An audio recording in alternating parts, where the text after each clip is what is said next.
So, tapos na tayo sa area, let's proceed sa wire. No? So, we have lines, areas, and volumes, no? So, tapos na tayo sa area, let's have lines.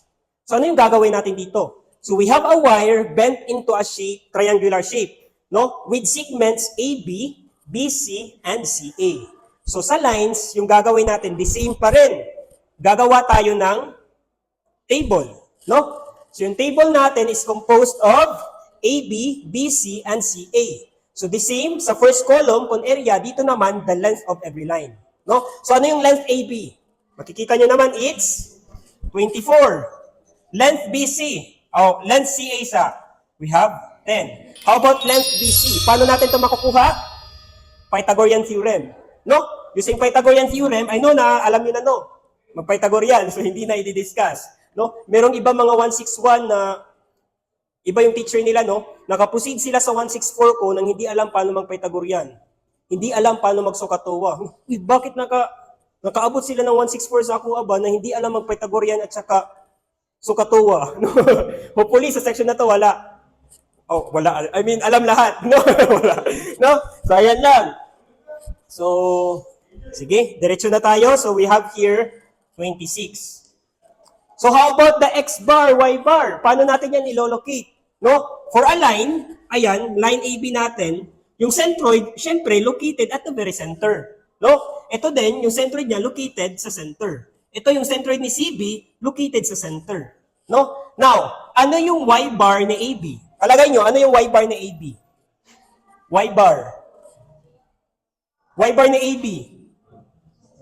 0. No, wala siyang distance from the x-axis. So, 0 to siya. Ano naman yung x bar niya? We have 12. How about this one? Ano yung Y bar? We have 5 and x bar is 0. How about this one? Ano yung Y bar niya? Y bar is?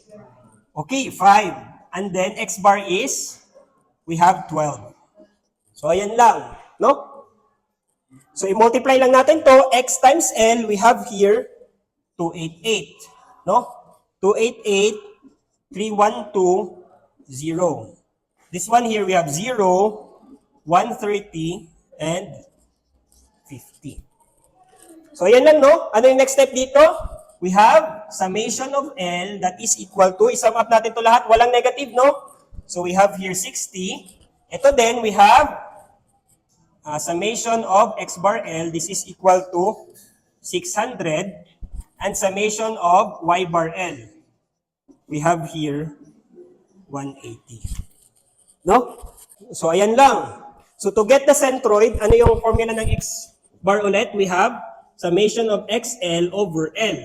This is equal to 600 divided by 60. So, yung X bar natin is 10. Y bar is just summation of YL over L. So, that is 180 over 60. So, Y bar is 3. So, ayan lang. Very basic, no? Area at saka line natin.